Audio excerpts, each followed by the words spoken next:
दोस्तों, उनसे पूछो जिनकी आंखें नहीं होती या जिनको दिखाई नहीं देता कि वह कैसा महसूस करते हैं।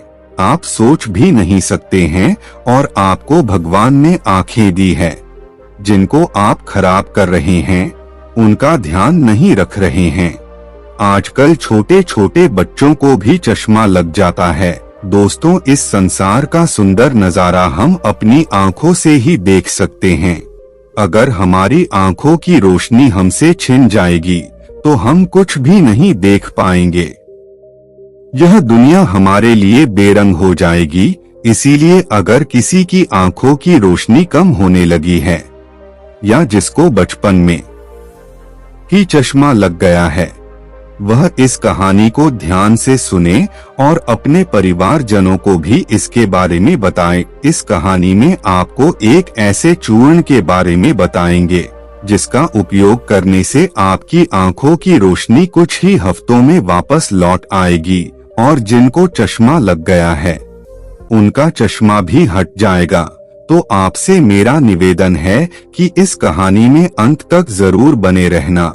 एक बार एक युवक जो अपनी आंखों को लेकर बहुत परेशान रहता था, वह एक गुरु के पास जाता है जो कि आयुर्वेद के एक बहुत बड़े ज्ञाता थे। वह युवक गुरु को प्रणाम करता है और कहता है, हे मुनिवर, मैं अपनी आंखों को लेकर बहुत परेशान हूँ। मेरी आंखों की रोशनी दिन भर कम होते जा रही है। मुझे सब कुछ धुंधला धुंधला दिखाई देता है।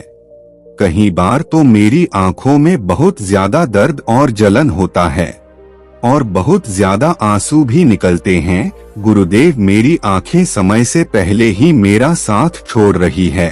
कृपया करके आप मुझे कोई ऐसा समाधान बताइए जिससे मैं अपनी आंखों की रोशनी को फिर से प्राप्त कर सकूं और आंखों की इन सभी समस्याओं से हमेशा हमेशा के लिए छुटकारा पा सकूं। उन गुरु ने उस युवक की सभी समस्याओं को ध्यान से सुना और फिर कहा कि बेटा, हमारे आयुर्वेद में आंखों से संबंधित एक पूरा उपनिषद लिखा गया है जिसे चक्षु उपनिषद कहा जाता है।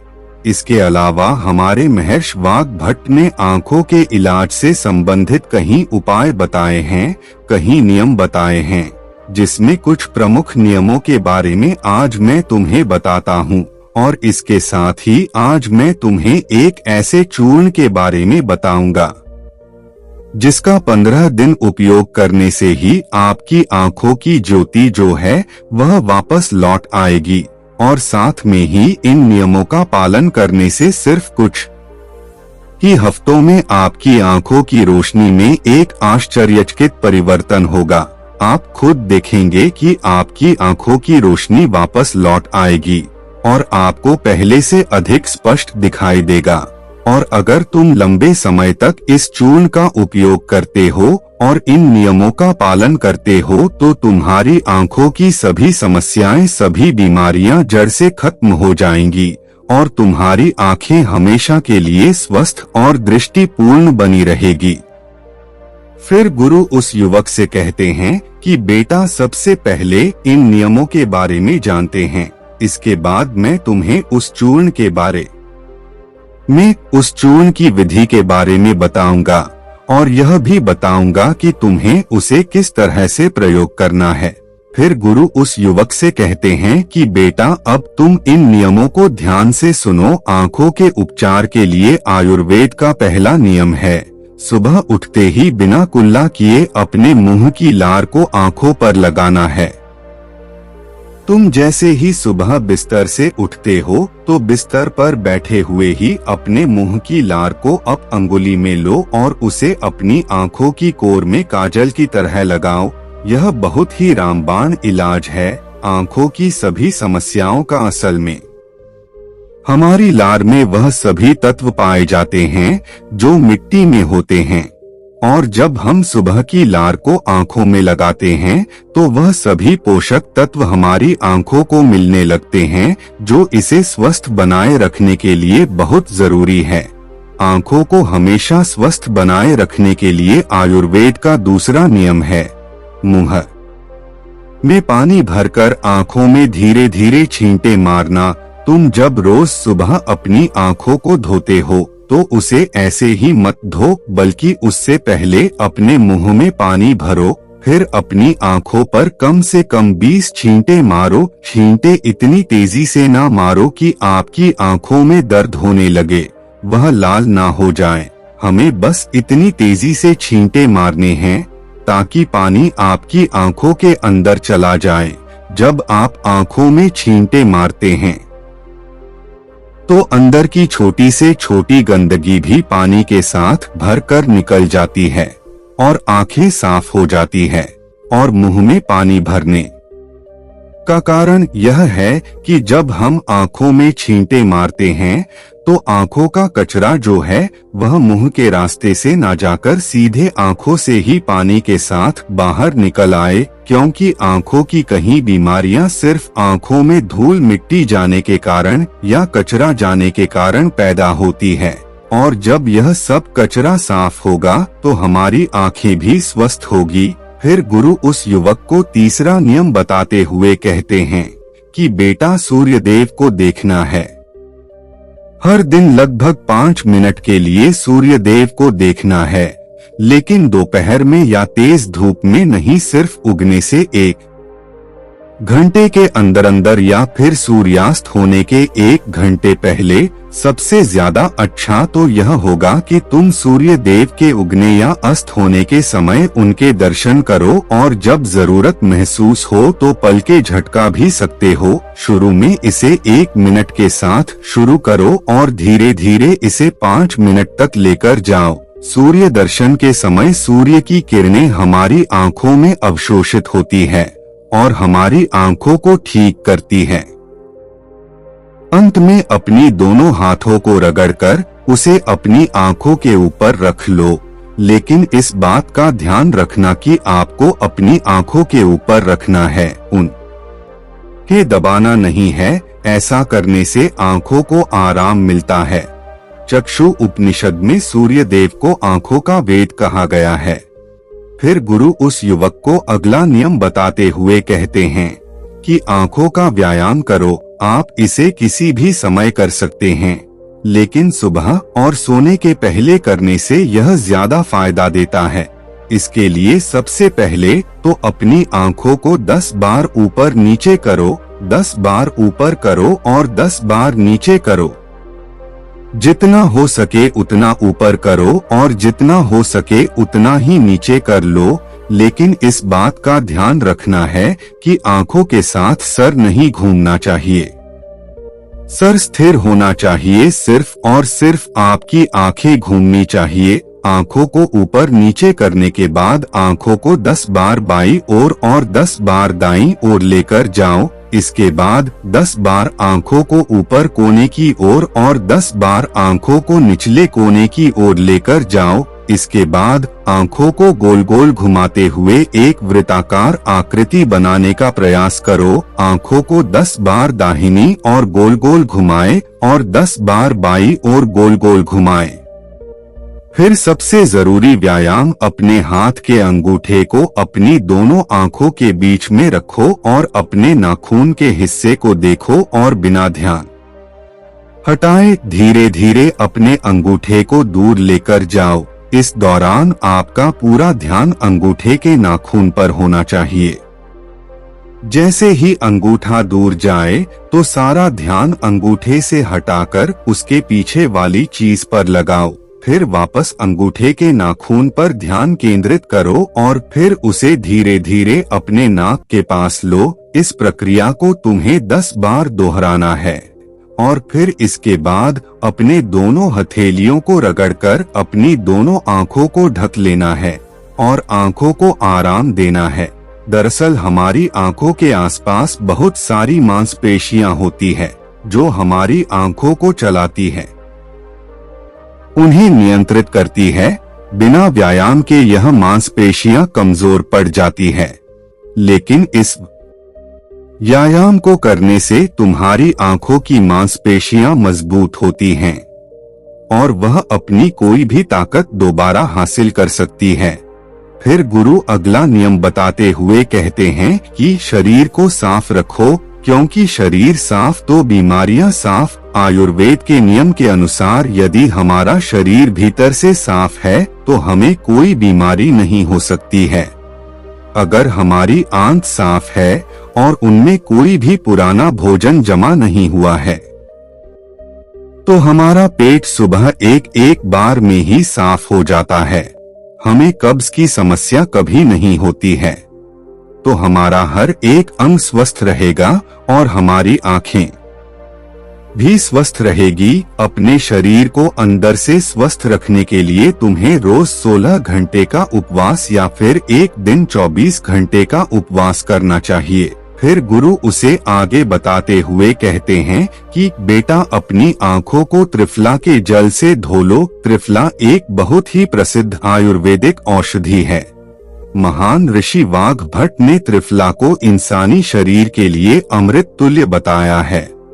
त्रिफला जैसे ही उसका नाम है, यह 3 फलों से मिलकर बना है। पहला है आंवला, दूसरा है बहेड़ा और तीसरा है अरहर। त्रिफला को बनाते समय इन तीनों की मात्रा का ध्यान रखना बहुत आवश्यक है। त्रिफला बनाने के लिए आंवला, बहेड़ा और अरहर का अनुपात 1:2 और 3 होना चाहिए। यानी आंवला 3 गुना, बहेड़ा 2 गुना और अरहर 1 गुना होना चाहिए। इन तीनों को सुखाकर इनके बीज निकालकर इसे अच्छे से पीस कर मिला लीजिए। इस तरह से त्रिफला का चूर्ण तैयार हो जाता है। फिर इसे किसी मिट्टी के बर्तन में रख दीजिए और 1 चम्मच त्रिफला चूर्ण को 2 गिलास पानी में रात में भिगोकर रख दें और सुबह उसे छानकर अपनी आंखों को उससे धो लीजिए। ऐसा करने से बहुत ही तेजी से आंखों की सभी समस्याओं में आराम मिलता है और आंखों की रोशनी बहुत ही तेजी से बढ़ती है। त्रिफला न सिर्फ आपकी आंखों के लिए बल्कि हमारे शरीर के लिए भी बहुत फायदेमंद होता है, क्योंकि यह वात, पित्त और कफ तीनों दोषों को नियंत्रित करता है।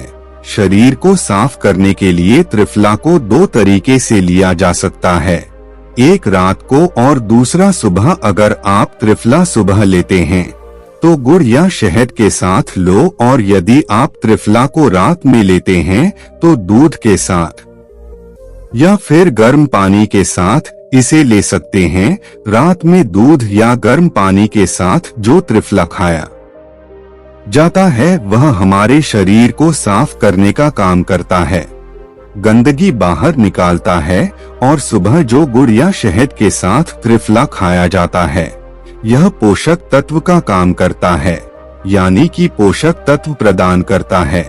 इसीलिए जो व्यक्ति स्वस्थ है, जिन्हें कब्ज या पेट से जुड़ी हुई कोई भी दिक्कत नहीं है, वो त्रिफला को दिन में खाए। और जिन्हें पेट की सफाई करनी है, कब्ज की समस्या रहती है, वह इसका सेवन रात को करें। फिर गुरु उस युवक को अगला नियम बताते हुए कहते हैं कि बेटा यह नियम बहुत ही लाभकारी है। इससे तुम्हारी आंखें और मन दोनों ही तेज बनते हैं। इसके लिए तुम्हें एक अंधेरे कमरे में दीपक या मोमबत्ती जला लेना है। फिर उसे इतनी ऊंचाई पर रखना है कि जब तुम बैठो तो वह तुम्हारी आंखों के ठीक सामने हो। ना ज्यादा ऊपर होना चाहिए और ना ही ज्यादा नीचे होना चाहिए। इसके बाद आपको अपने पीठ को सीधा करके आरामदायक स्थिति में बैठ जाना है और अपनी दृष्टि को उस दीपक या मोमबत्ती की ज्वाला पर यानी ज्योति पर केंद्रित करना है और लगातार उस ज्योति को देखना है। इस बीच यदि तुम पलक झपकाना चाहते हो तो आप झपका सकते हो, लेकिन कोशिश करो कि जितनी देर तुम बिना पलक झपकाए रह सकते हो तो बिना पलक झपकाए रहो। थोड़ी देर में तुम देखोगे कि तुम्हारी आंखों से आंसू बहने लगेंगे, लेकिन चिंता करने की कोई जरूरत नहीं है, क्योंकि यह क्रिया हमारे आंसुओं के द्वारा हमारी आंखों की सफाई कर रही है। इस प्रक्रिया के बीच आप आंखों के आंसू को रोकने का प्रयास ना करें, बस इन्हें बहने दें। इस दौरान अपने हाथ से अपनी आंखों को भी स्पर्श नहीं करना है। जब यह प्रक्रिया पूरी हो जाए तब अपनी दोनों हथेलियों को रगड़कर धीरे धीरे अपनी आंखों के पास लेकर जाओ और आंखों को ढक लो। यह प्रक्रिया रोज रात को सोने से पहले कुछ मिनट के लिए करो, फिर तुम स्वयं देखोगे कि तुम्हारी आंखों की रोशनी दिन प्रतिदिन बढ़ती जा रही है। इस प्रक्रिया को करने से आपकी आंखों की रोशनी के साथ साथ आपकी एकाग्रता भी बढ़ती है। फिर गुरु उस युवक को अगला नियम बताते हुए कहते हैं कि किसी भी ठंडी सब्जी जैसे खीरा, लौकी और आलू के छोटे छोटे टुकड़ों को कुछ मिनट तक अपनी आंखों के ऊपर रखो। जब हम खीरे या लौकी को इस तरह से छोटे छोटे टुकड़ों में काटकर आंखों के ऊपर रखते हैं तो हमारी आंखों के आसपास का जो क्षेत्र है वह ठंडा हो जाता है और बाकी का क्षेत्र गर्म रहता है, जिससे आंख और सर के बीच का जो तापमान है उसमें अंतर आ जाता है और ज्यादा से ज्यादा रक्त आंखों की तरफ आने का प्रयास करता है। फिर जिस जगह पर रक्त का वाह ज्यादा होता है उस जगह का इलाज खुद ब खुद शुरू हो जाता है। इस प्रक्रिया को आपको हर दिन 10 से 12 मिनट तक जरूर करना है। इससे आपकी आंखों की रोशनी बढ़ेगी और आप ताजगी महसूस करेंगे। फिर गुरु उस युवक को अगला नियम बताते हुए कहते हैं कि बेटा, तुम्हें रोज ऐसा काम करना है जिसमें ज्यादा रक्त का प्रवाह हो, जैसे शीर्षासन, भस्त्रिका आसन। ऐसे आसनों को करने से रक्त की ज्यादा मात्रा आंखों की तरफ जाती है और आंखें स्वस्थ बनी रहती हैं। फिर गुरु उस युवक को कहते हैं कि बेटा, तुमने नियमों के बारे में तो जान लिया, अब मैं तुम्हें उस चूर्ण के बारे में बताता हूँ जिसका उपयोग तुम्हें करना है और उसका उपयोग करने से कभी भी तुम्हारे आंखों की ज्योति खराब नहीं होगी। और अगर जिनको चश्मा लग चुका है उनका चश्मा भी कुछ हफ्तों में उतर जाएगा। इस चूर्ण को बनाने के लिए आपको 4 चीजों का प्रयोग करना है, जिसमें पहली चीज है सौंफ, दूसरी चीज है बादाम, तीसरी चीज है धागे वाली मिश्री और चौथी चीज है काली मिर्च। हमें सबसे पहले तवे पर सौंफ को थोड़ा सेक लेना है। सौंफ को नेत्र ज्योति के रूप में अव्वल माना जाता है। इसकी तासीर ठंडी होती है। इसके साथ ही यह खाने को पचाने में बहुत ज्यादा मदद करती है। सौंफ हमारे शरीर के मोटापे को भी कम करती है। सौंफ में potassium, magnesium, zinc, iron, copper जैसे मिनरल्स भरपूर मात्रा में होते हैं। आपको सौंफ को तब तक सेकना है जब तक उसमें खुशबू ना आ जाए। जब खुशबू आने लगे तब आप उसे नीचे उतार लीजिए। फिर आपको बादाम को हल्का हल्का सेकना है। बादाम में विटामिन ए प्रचुर मात्रा में होता है जो हमारे दिमाग को तंदुरुस्त रखता है। इसमें प्रोटीन एवं फाइबर काफी अच्छी मात्रा में पाए जाते हैं, जिसकी वजह से हमारा पेट भरा भरा रहता है और यह हमारे मोटापे को भी कम करती है। इसके बाद आपको बादाम और सौंफ को अच्छी तरीके से पीस लेना है। इसका बारीक चूर्ण बना लेना है और इसके बाद आपको धागे वाली मिश्मी से धागा निकाल देना है और उसे कूटकर उसका बारीक चूर्ण बना लेना है। फिर आपको 10 से 15 काली मिर्च लेनी है। काली मिर्च में एंटी इन्फ्लेमेटरी तत्व पाए जाते हैं जो आंखों के लिए बहुत लाभदायक होते हैं। इसके साथ ही काली मिर्च जीवाणुरोधक और इम्यूनिटी बढ़ाने में सहायक होती है, जिससे आंखों की रोशनी मजबूत बनती है। काली मिर्च में विटामिन ए और विटामिन ई पाए जाते हैं जो आंखों के लिए बहुत लाभदायक है। काली मिर्च को भी आपको अच्छी तरीके से कूट लेना है, उसका भी बारीक चूर्ण बना लेना है। फिर आपको इन चारों चीजों को एक साथ मिक्स कर लेना है। फिर आपको इस चूर्ण को 1 चम्मच गुनगुने पानी में या फिर 1 गिलास दूध में सुबह सुबह खाली पेट लेना है। इसको लेने से आपकी आंखें बिल्कुल स्वस्थ रहेगी और साथ ही साथ आपका पेट भी बिल्कुल साफ होगा। आप अच्छी तरह से फ्रेश हो पाएंगे। इससे आपको अच्छी नींद आएगी और आपकी आंखों की रोशनी और दिमाग तेज होगा। और ये चारों चीजें जो है वह आपको अपने घर में ही उपलब्ध हो जाएंगी। कि फिर गुरु उस युवक से कहते हैं कि बेटा, आज के समय में आंखों को स्वस्थ रखने के लिए जो सबसे ज्यादा जरूरी है वह है अपनी स्क्रीन टाइम को कम करना। आजकल लोग सुबह उठते ही सबसे पहले अपने फोन के मैसेज को देखते हैं और फिर पूरे दिन यहाँ तक के देर रात तक मोबाइल या लैपटॉप को यूज करते हैं। और इन लैपटॉप, फोन, टीवी से निकलने वाली लाइट हमारी आंखों के लिए बहुत नुकसानदायक होती है। इसीलिए आप एक ऐसा रूटीन बनाएं जिसमें आप रात में 8 या 9 बजे के बाद किसी भी तरह की स्क्रीन को नहीं देखेंगे। ऐसा करने से आपकी आंखों को तो आराम मिलेगा, साथ ही साथ आपकी नींद जो है वह गहरी हो पाएगी और अगले दिन आप तरोताजा महसूस करेंगे। और अगर आपका काम देर रात तक लैपटॉप पर है तो आप हर कुछ देर में ब्रेक लो, आंखों को बंद करो और उन्हें आराम दो। इसके अलावा आप अपने खाने में विटामिन ए और विटामिन सी को शामिल करो, जैसे गाजर, संतरा, चकुल इत्यादि। यह सब आपकी आंखों को स्वस्थ रखने के लिए अहम भूमिका निभाते हैं। तो दोस्तों, उम्मीद करता हूँ आपको इस कहानी से जरूर बहुत कुछ सीखने को मिला होगा।